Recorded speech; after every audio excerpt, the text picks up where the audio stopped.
Chris Haynes. I'm UK Sales Director for Rutico. We partner with world-leading manufacturers such as Rockwell Automation and Doosan to bring innovative technologies to market to support the industrial manufacturing sector.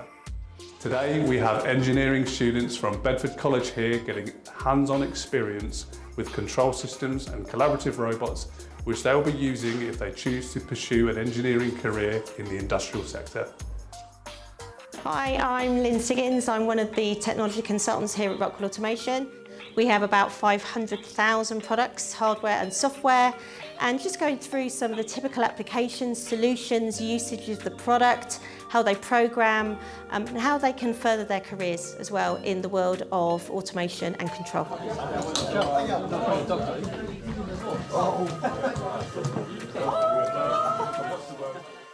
Hi, I'm Matt. I'm with MKU here at Rockwell Automation. So we're here today promoting our new Level 6 degree apprenticeship. It's the first in England in robotics. It's been so great to see the Bedford College students, aspiring engineers, getting really stuck in. Hi, I'm Chris, Product Specialist for Rutico, and I got to show the guys cybersecurity, and we gave a quick fly-on-the-wall presentation of what cybersecurity involves. Hi, I'm Alex Choi. I work as a technology consultant for Rockwell Automation. I support our micro PLCs range, our condition monitoring, and also some mechatronics as well.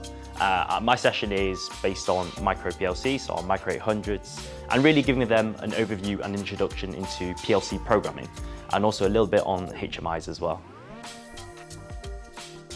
Hello, I'm David Hume from Doosan Robotics, and we are providing an introduction to the world of cobots and robots to students from Bedford College.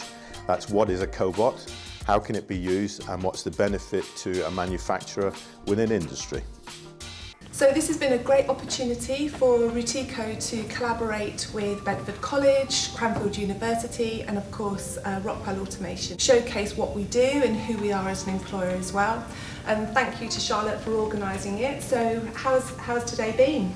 Yeah, it's been really good. The students have been engaged, taken a lot of notes today, and hopefully they've had a lot of hands-on experience that they wouldn't have got during the college day.